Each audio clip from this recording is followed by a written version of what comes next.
In 1957, Francis Crick first proposed that chemicals called bases along the spine of the DNA molecule function as alphabetic characters in a written language or digital characters in a machine code. This animation shows how this digital information directs protein synthesis. First, a large protein complex separates the tightly wound strands of the DNA to prepare it to be copied. During this process of transcription, a protein complex called a polymerase produces a single-stranded copy of the original instructions.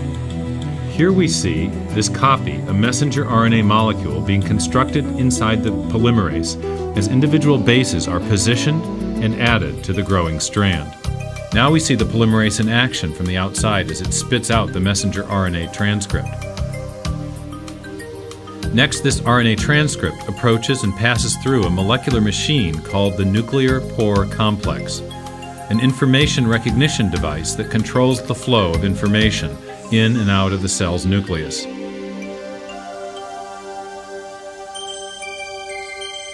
Now we see the genetic assembly instructions on the messenger RNA approaching and arriving at a two-part chemical factory called a ribosome, the site of protein synthesis. As the messenger RNA transcript passes through the ribosome, the process of translation begins. During translation, a mechanical assembly line builds a specifically sequenced chain of amino acids in accord with the instructions on the transcript. These amino acids are transported from other parts of the cell by molecules called transfer RNAs, which link specific sequences of bases to corresponding amino acids. The sequential arrangement of the amino acids determines the type of protein constructed. When the construction of the chain is complete, it is transported to a barrel-shaped machine that helps fold it into the precise shape required to perform its function.